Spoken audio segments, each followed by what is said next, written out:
everybody. Welcome back to another Flip in the Barrel podcast. We are here at Collide in Houston, Texas, and we've got the pleasure today of interviewing Hussein Shell, CTO of AWS Energy and Utilities. And we're really excited because we met Hussein at a dinner like a few months back, and he sat at the edge of the table. We had no idea who he was. We just started to talk to him, and we thought like he's super cool, interesting guy, lots of stories. And then I think only at the end, I think we asked you for your email or something, or you gave us your business cards, and we're like, oh my gosh, this guy's the CTO of AWS. I should have probably asked better questions, or but it was just really funny. Why we're here. Yeah. And but wait, didn't you actually like look him up on LinkedIn, and then I think you messaged him? I had messaged him, and we didn't get a response. And he ghosted me. Yeah. Yeah. He's here today, I'm though. making up for it now. Yes, you are.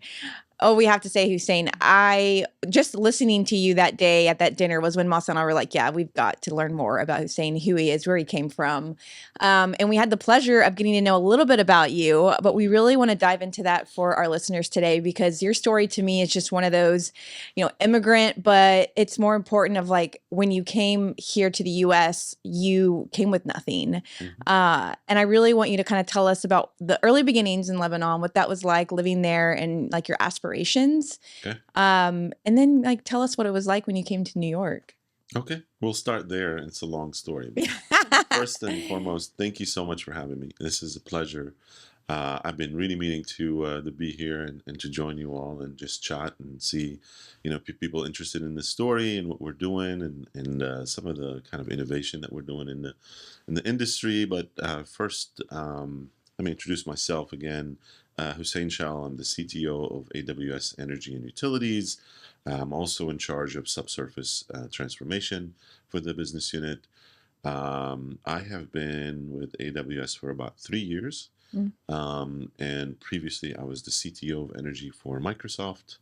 Before that, I was head of strategic customer engagements, which is a long title, but what it really meant is we had a special team that was driving a lot of the innovation and the partnerships that Microsoft Energy had with some of the top customers like Chevron and Exxon and Total and others. Prior to that, I was head of high-performance computing product for energy in Azure, and I was at Chevron for about 11 years before moving to Microsoft in 2017. And I can start with any of those, but let's start from the beginning, I guess, around Lebanon and where I'm from and how I grew up. So I've been in the States now. In July, it's going to be 26 years. So I've spent more time here than I've spent where I grew up. I grew up, born and raised in Lebanon in a very small, used to be a small town called Baalbek, very ancient city, very proud city, lots of history, dating back to the Stone Age. Like we have some caves that they don't even know how long they've been there. And then there's a lot of ancient temples and ruins and civilizations that went through. So lots of history, and people are very proud of it. So I grew up there. When I was 18, actually when I was 16, I started sending letters to universities in Canada, in the UK, primarily London, and in the US. And just like many of my Lebanese fellows, we...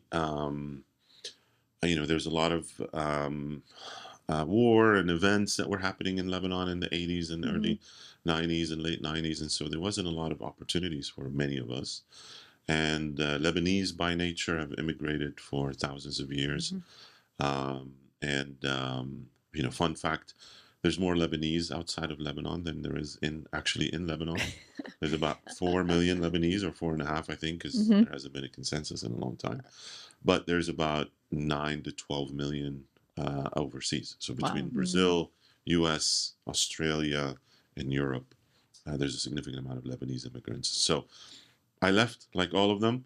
I went to Canada, to the Canadian Embassy first, because I had an acceptance from a college in London, Ontario. I'm trying to remember, and they did not give me the visa. So I left, disappointed. There was no reason. They just didn't give me the visa. And then I went and applied for a visa in the UK embassy, Mhm. and they did not give me a visa as well.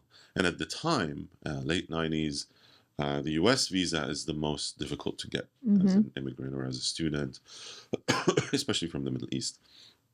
And so I had some friends of family or family friends Mhm. in New York City that helped me get the I-20, which is the approval.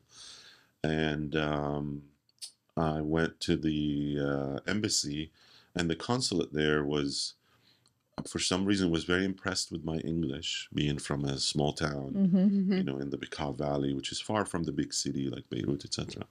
And he didn't ask me anything about what I'm going to study and why I'm going and all of that. He just said, he kept asking me like, how did you learn English so well? Like, what did you do?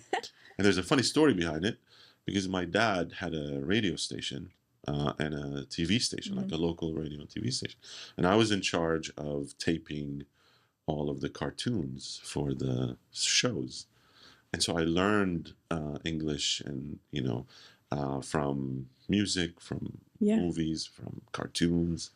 That's And so so, interesting. and I used to, practice how you pronounce things, etc. Mhm. So I had a better English than typical Lebanese, let's say, at that time, just from my education. And at the end of the interview, he's like, "Hey, just one advice.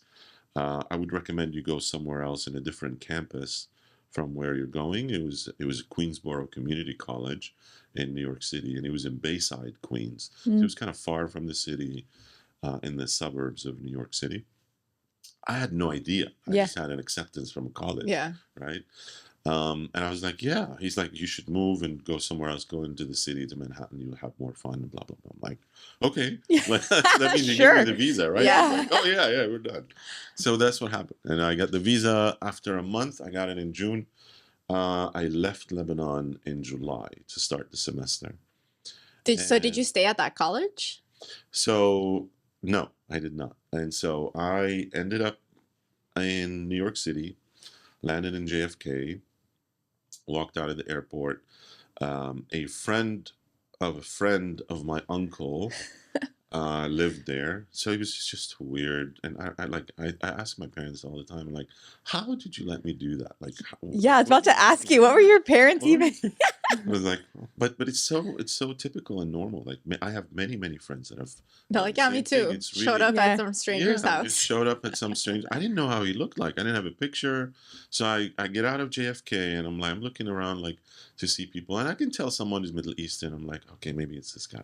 Yeah. So I walk up and talk to him and say, hey, I'm Hussein. I'm like, yeah, come on. So I stayed at with this guy's in this guy's apartment. Very nice area in New York, Mhm. by the way. If I remember correctly, Brooklyn Heights. Okay. So overlooking the whole Wow. city, Manhattan, Wow. the island. So, anyways, so I You should have stayed bought that there. apartment Yeah. Oh, and be a multimillionaire today. maybe, 26 years yeah. ago.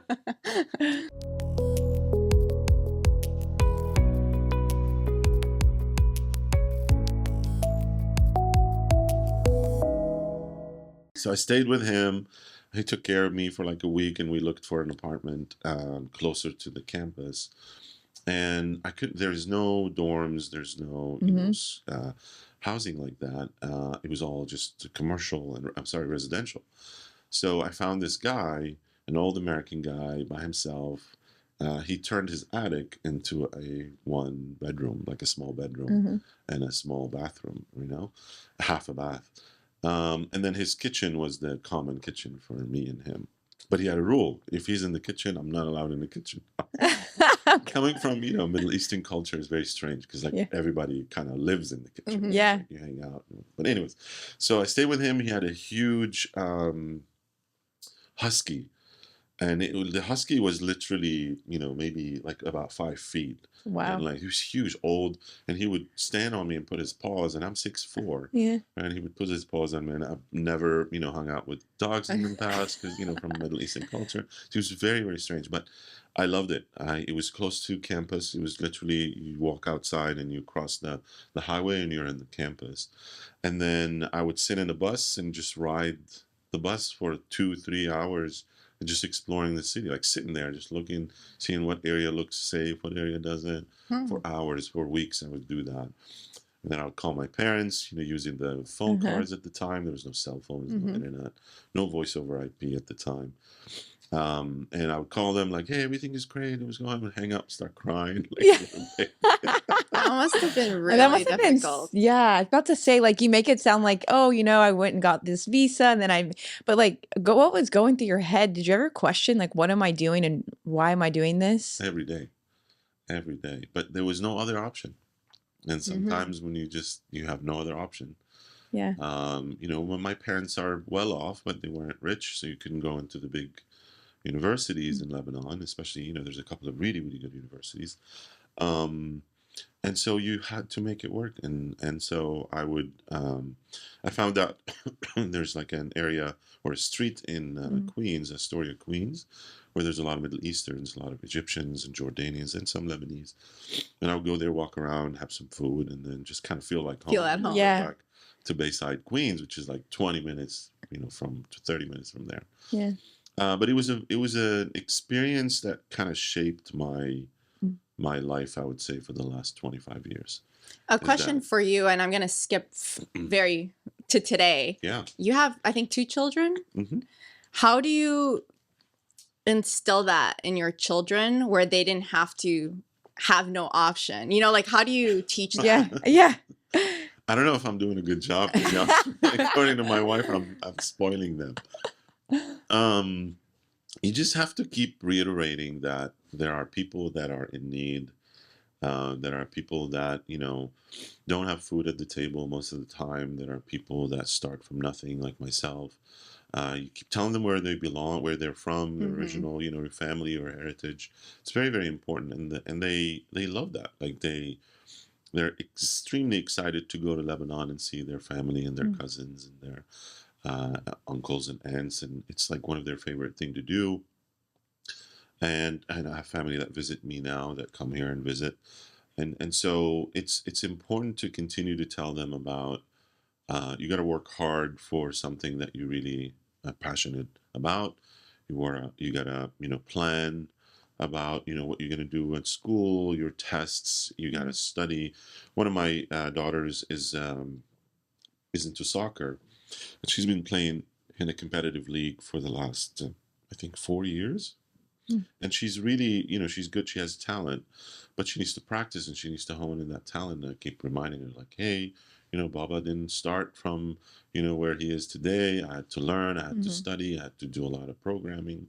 So I try to do that, but at the same time, they're like, they're daddy's girls. Like, if they want something, I can't say no. Yeah. And my wife is always in the way of stuff doing that. And so I try not to do it all the time. But yeah, it's difficult. It's a very different generation too. Mhm. Like we grew up, we're called the war generation. We grew up where survival was important, right? And where I'm from used to get, attacked and bombed all the time. There was a lot of chaos, and so you kind of get used to that Mm. mentality of you got to do it regardless. There's important people counting on you back home. I have 3 sisters and a brother, and my parents still alive. Thank God. And so it's important to be there, to be a rock, to be a support, and that drives Mm. you. Mhm. And it's been kind of my primary driver since I was 18 when I came here. And so I came here, started going to college, and I can go into the next chapter if you Nice. want. Well, tell me though, you said that really shaped you into who you are today. Yeah.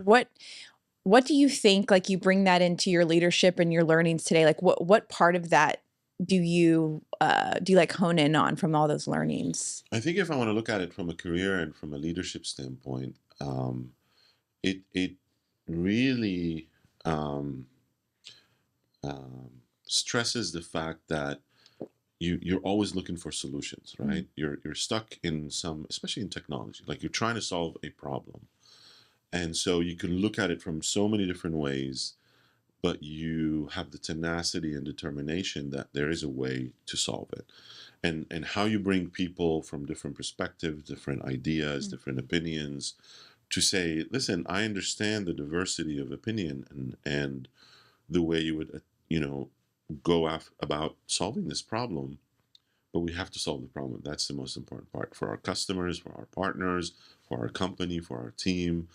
And that determination and that drive and that tenacity that I had to deal with, personally, and how to go to school and study because it's so expensive for an international student. How to prove yourself to the company that you're interviewing with that you're different from others, differentiate yourself from the normal kind of candidate.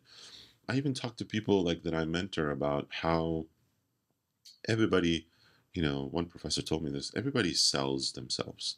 And it's not in a negative way. Like you're always selling your experience, your knowledge, your background, your, kind of anything that you have that you think differentiates you from others is important to hone in and improve that and sculpt it and make it clear for people so that they can believe in you. And I have to say, like, there's a lot of people that took a chance on me that I've never met in my life, or I would have never expected them to do so. Especially when I went to college, I graduated, and then I started looking for jobs, and there was a small little company that it's hard.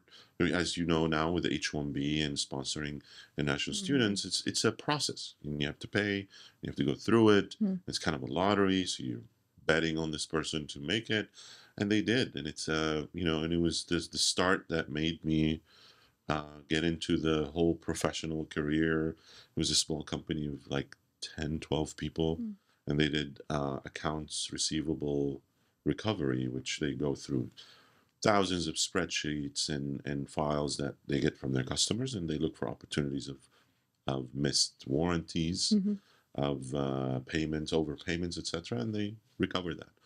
And so I had to be. They didn't have to take a chance on me. I'm just some random dude from Lebanon, just graduated. What did you Doesn't know graduate in? anything. MIS, Management Information System. Okay.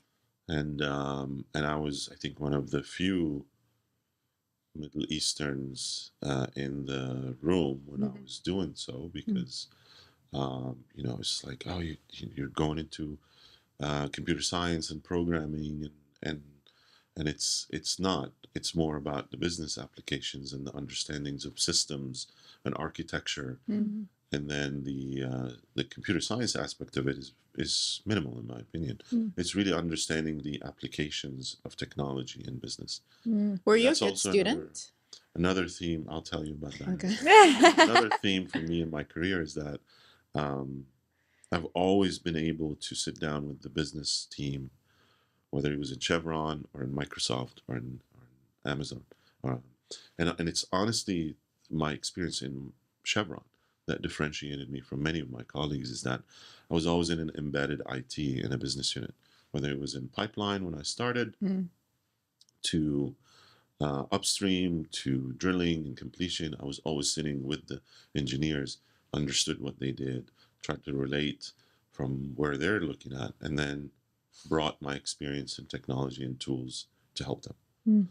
And it's been the case throughout my career. I have almost now 20 years of experience. It's always been that way, and I love that. You earn trust with people that you're trying to solve. And of course, I've interacted with CIOs and CTOs and IT professionals, but it was always in the spirit of supporting a business problem, right? So back to your question, if I was a good student, I graduated with a 2.9 GPA. Okay. So I was not a great student. I had A's in all my MIS classes, A's and B's and B's plus. For example, I aced database, I aced a .NET class, a programming class, and a whole bunch of technical classes. But I got D's in my finance and accounting, and C's and all of that. So I wasn't on. And again, you have to. I did recruiting when I was in Chevron, and the first thing you look at is GPAs. And I was probably one of the only recruiters that did not look at that. It was one of the factors. I looked at what people built, what people worked on, how they developed their character when you're talking to them. Like, tell me what you've accomplished. GPA is one thing, it's one factor. And I've had people that have argued with people all the time. It's like, no, if they're below 3 or 3.5, they're not even considered. I'm like, that's horrible. Yeah. Yeah. Like, I wouldn't be here. I wouldn't be here. Like Yeah. a lot of people like me Yeah. would never be here. And look where I hope, thank God I accomplished. And it was, again, because people gave me opportunities and a chance to shine or do something and be successful. So that small company I worked for, and then after about a year and a half, I started applying for other companies, and I got in Chevron. And again, it was a group of people that are still my friends to this day. Mm-hmm. From 2006 is when I joined Chevron. That gave me an opportunity to be there. They didn't have to take a chance on me. What do you think made them give you that opportunity? Like, what do you think stood out for you? I mean, you only had, from what you said, you only been working for a year and a half at this small company. Yeah. So why would Chevron be like, this is the guy? Yes. So I don't really know. Like, I can give you many answers, but I don't really know. Like, people for some reason gravitate towards me since I was, in college. I was able to develop friends very easily. Like, some people, some of my friends, my best friends, make fun of me and say, like, Hussein is not like, he's not intimidating. And so, like, girls which approach me, and like friends and people that I've never met, and then like I would only meet them once, and then in a few months would go back to a restaurant or a club or a bar or whatever, and people would still recognize me for some reason. So that always was in the back of my mind. But specifically for Chevron, it was a junior role that I was applying for, and they wanted someone like a support analyst, which is typically the kind of like the starter of anyone who's graduating with an MIS or a computer science for that matter. My first interview, like a panel, and they were very serious. It was in a Chevron pipeline. 20 plus years of experience in many of them that were interviewing me, and the conversation just was very, very easy. Like, I just told them about my story, where I came from, and how I ended up at their desk. Yeah. And what I did for that small company. I had to be their whole IT department. They had a SharePoint farm, they had a website, they have a mail, they had an Outlook exchange, and then I built an application for them for like a vendor management system, right? Because they were interacting with a lot of vendors. So I did all of that, and I think they liked the fact that I was going after problems that the company needed me to, and I had to figure it out. And a lot of things that pipeline, the support analyst had, portfolio of like 20, 30 applications, and you're not going to be an expert in all of them, but you're going to have to go figure out how to support it and fix it. Yeah, I think for me, when you talk about the interview and getting into the doors that you've been able to, when you talk about your story and what you had to go through, I think that says a lot about you as a person, on like your tenacity and your willingness to try something and to push through it. For me, would be like, okay, I'm going to give a chance on this guy because he came over from nothing and has become something. So when you look at building a team today, or you're looking at, even the jobs that you have taken outside of, you moved from Chevron and you went into Microsoft, what are some, because you've said a lot about like how people notice you and you get along with everybody.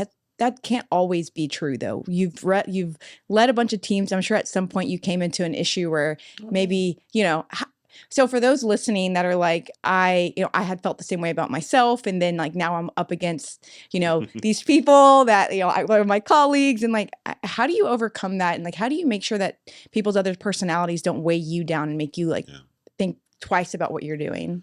Yes, it happens all the time. And it's just part of life, part of corporate, career, etc. And I think the important part is not to make that the focal point of what you're trying to accomplish. And what I mean by that is, the important part is that you are able to go through these differences, discuss them professionally, in an environment that allows you to understand their point of view, and take that into consideration or not. That's sometimes a compromise you have to do, right? And I think you spend more time with people at work than you spend with your family. So you have to make it work. You don't have to like each other. You don't have to be best friends, but you have to be professional, and you have to work out your differences, whether me personally or employees of mine that have had differences. And I had to go through that process with many of them and myself of I'm trying to understand, as much as I don't necessarily like working with this person or I don't like what they're doing, Mm-hmm. I have to make what I need to make successful. And I need to separate that and not make it a dependency. Mm-hmm. Now, sometimes, unfortunately, you have superiors that are in that position that you don't necessarily like what they're doing. And that was something, to be completely honest, and I love my Microsoft colleagues. Um, One of the reasons why I left and changed careers was that there was a direction in the superiors in my management where I was that I was not on board with, and I tried to work with it, and I tried to be a good employee, and I tried to deliver, and I did for my customers. I kept the focus of my customers and partners as priority, and I tried to solve the problems, the internal problems, to say this is not the direction we had planned. This is not the direction that has worked for many years. This is going to cost, to cause issues with our customers and partners because we are changing how we have talked to them about what we were doing, etc. And unfortunately, they did not listen to me, right? They listened to others, or they did not listen. They just did what they did. And it was a path that I was not able to overcome. And so at that point, you have a very difficult decision. Do you continue to be where you are, very uncomfortable, um, with potential impact on your career? Just like, again, goes back to where I was an 18-year-old. Do I stay in Lebanon, close to my family, in a comfort zone, and not necessarily achieve the potential that I have? Or do I go somewhere else and look? And the team at Amazon has been phenomenal. I've joined them. I've been able to impact the way they think, their strategy, what we're doing with customers and partners, what we're doing with products. I have now phenomenal friends and close, colleagues. And same thing with Microsoft. I still, my whole team, I talk to them all the time, and the colleagues that I, worked with. But you have to make a choice. And I always tell my employees, my mentees, or anyone that I work, or even like people that I interview, is like, I need to understand how you resolve conflict, because we will have conflict all the time. You just can't get away from that. And as long as you're professional, as long as you're honest, as long as sometimes you have to compromise, and things typically work out. I have been really, really lucky. Again, a knock on wood is that um, I didn't have as many conflict as many of my peers who have had even longer or less experience than I have. I'm usually the leader or the person who's trying to bring everyone together and lead from the front and explain to people what we're trying to do, be very clear, be very conscious of where people's strengths are and weaknesses, and try to bring this person into this conversation and that person into that conversation, instead of setting people for failure or putting them in an uncomfortable position, which creates conflict, right? Or unnecessary, burden on the customer or the partner. So I've always been extremely, extremely careful about emotional intelligence and understanding where people come from and their backgrounds, and trying to make them successful, because if they're successful, I'm successful. I cannot do everything myself. It's just impossible. I'd love to think I can. It's all about but the team. Right? It's all about the team, the organization, and you have to bring people to understand the same strategy, the same vision, and hopefully they'll buy into it, right? Some people don't, and that's okay. This is not the right place for you. Okay, let me help you go where you're supposed to be, right? You have to do that, because you never know where these people end up, right? They might end up being superior, or they might That end up in happens all the another time. company, all the time. Or they might go to another company, and now they And become then your recruit customer. you. Oh yes, Right? they become your Yeah. customer. That A happens a of lot people too. can- absolutely. So it's I like to keep bridges. I don't burn them. I remember when we spoke to you, you mentioned that you received some feedback, maybe at like a career conversation.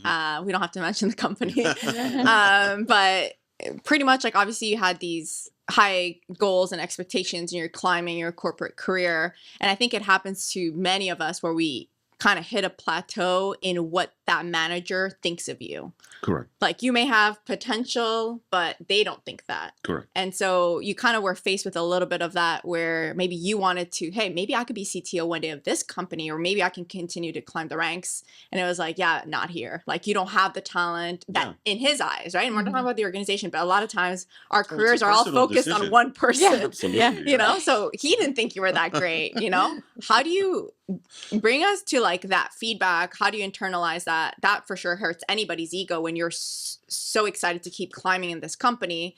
And then what did you do with that fuel? I think you left afterwards, but yeah. you know. So I was definitely raging. Let's put it this way, because I was a high potential. I was promoted almost every other year. I had worked on some of the biggest IT projects from a business enablement standpoint, and I did really well. Like people liked me, worked with me. This has been kind of a pattern in my career. But you know, when I was asked, or when the feedback was given, is that this is not the path for you. We think this is the path for you, which I didn't agree with. I put all of that anger and disappointment, and I have to say it was more disappointment than anger, to be honest with you, into looking at what is my path. What do I want to do in the next 10, 20 years of my career? And it was very clear to me, based on my background, my technology work and development and programming, and is that there's one path for me to go. And I started just putting so much work into doing certifications and learning about the technology of the company that I wanted to go to, and understand how can I, again, differentiate myself from anyone else who's going to apply for this role. And I spent 6 months doing so. Within 6 months, I was offered 3 roles, and I left. Oh. And so I was very adamant. And of course, I had to consider the financial implications of that. Being in a comfort zone, being in a place that is, from a career standpoint, because you were there almost 10 years. You can make a lot of money. You can graduate and you can make a lot of money. I'm sorry, not graduate. You can retire. And I could have been successful in many, many different roles. But the idea of someone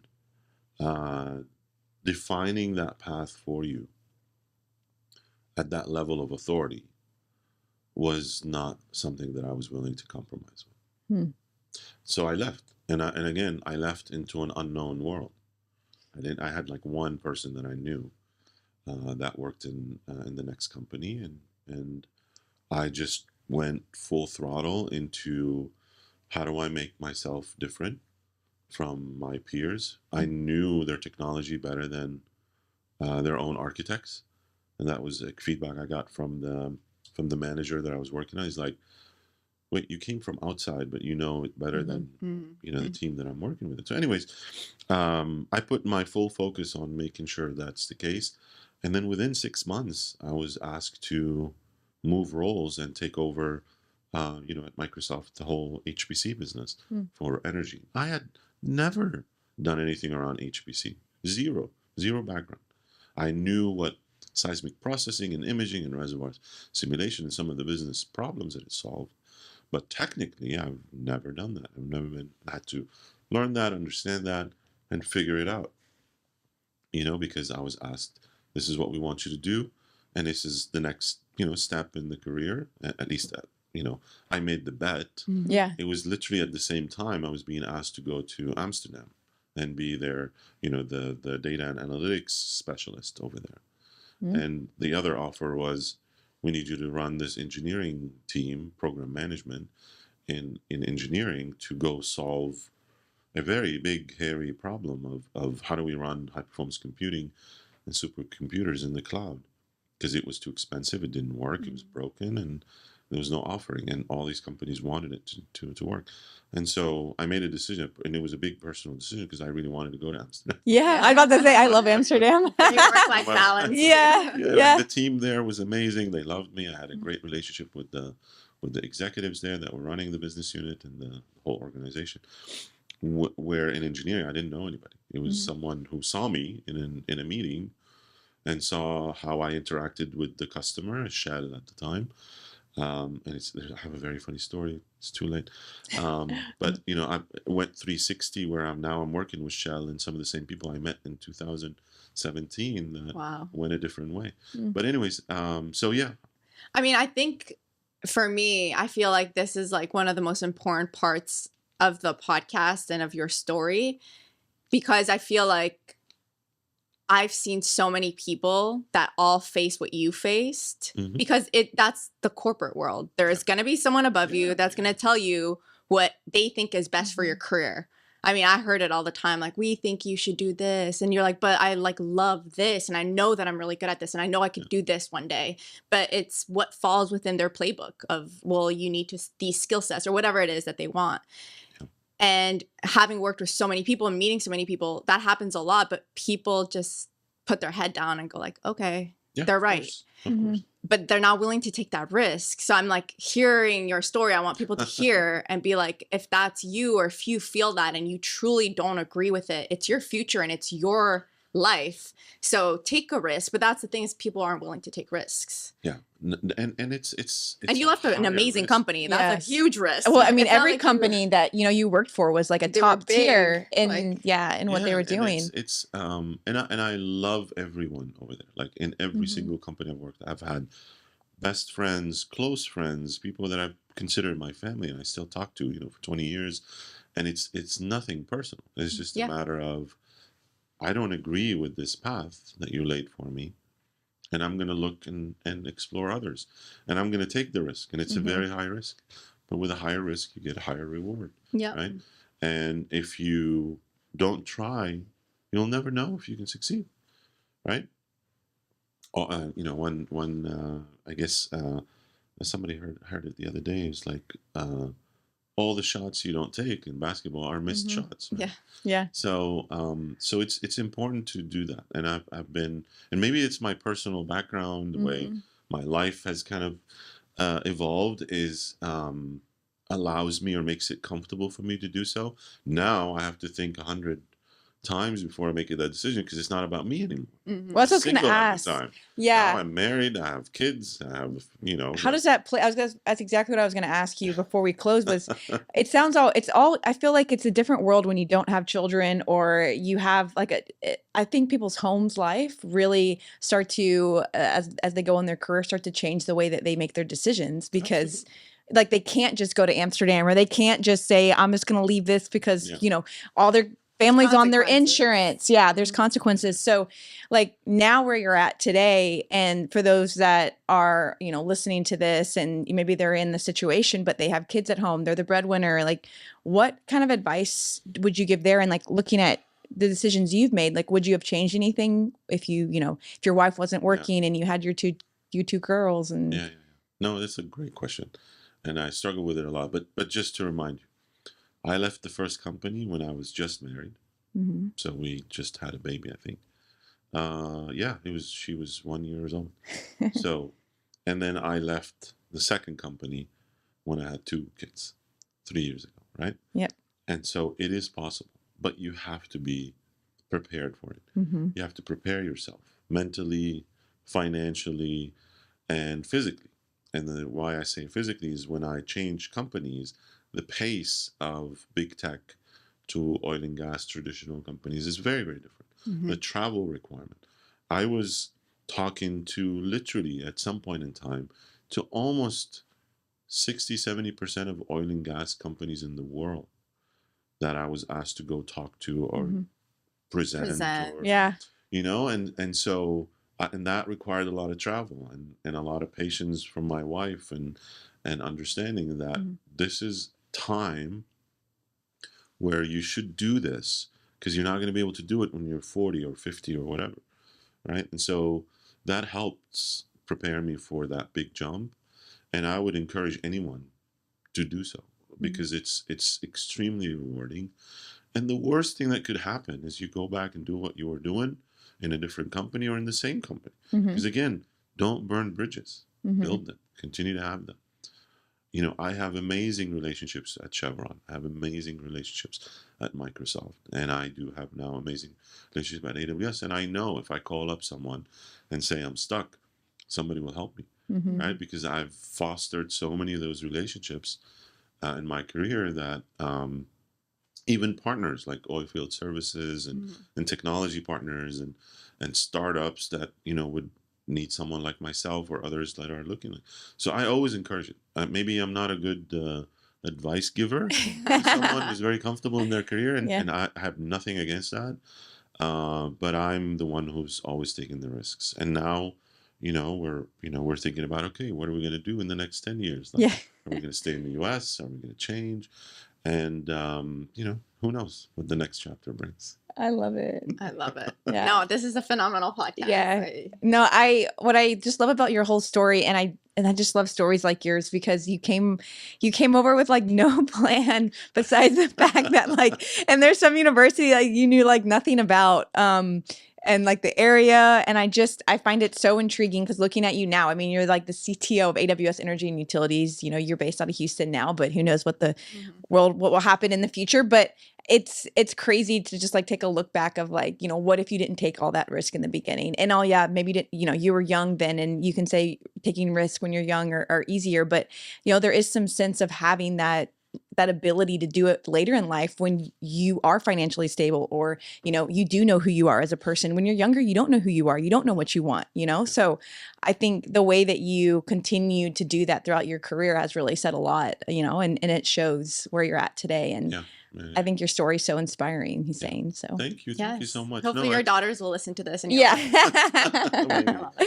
They'll think their dad is cool. I don't Yeah. know. I think I'm a clown, but listen, I tell everyone I talk to, everyone I mentor, everyone I've interviewed, you have to have faith in yourself. You have to have faith in your abilities.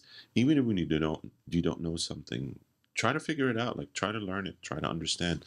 Continuous knowledge seeking and understanding is probably one of the main pillars of what brought me here. And so I don't have the answers. I don't have all the answers. I have some answers. I have a lot of questions that help me get the answers, and it's important to do so. And anyone who's in their early career, graduating, mid-career, and they're thinking about a change, you'll have my LinkedIn. Just reach out. I talk to a lot of people just randomly, and I don't mind it. It's just like meeting someone at a bar or at a coffee shop. It's okay to talk to people, and because again, you never know where these people are going to end up. Yeah, I love it. And so I love it. You've heard it straight from Hussein. You can reach out to him. We'll put his LinkedIn below. Yeah. Yes. But thank you so much for having me. Thank you so much, Hussein. Thank you. Thank you. My last question. Do you know Jeff Bezos? I do not. I thought you could maybe invite him on the podcast. Unfortunately, I have not met him. No. Not yet. But Not hey, yet. there is you never know. I've met Matt Garman, who's our CEO at AWS, in Monaco in the SLB forum a couple of years ago, and I've met Satya Nadella, who's the CEO, Ooh, Microsoft. multiple times Oh. at Microsoft, where we had to present. Yeah. So, Awesome. That's not very awesome. Well, now you can all know Hussein. He said you can reach out to him on LinkedIn. And then if you want to follow Flipping the Barrel, of course, Flipping the Barrel on LinkedIn, Flipping the Barrel on Instagram. You can email us, flippingthebarrel@gmail.com. We're never going to get rid of that Gmail. Too many contacts. Too many contacts. So, make sure that it's marked not on your spam. But thank you all for tuning in. And thank you, Hussein, again for coming in today. Absolutely. Thank you for having me.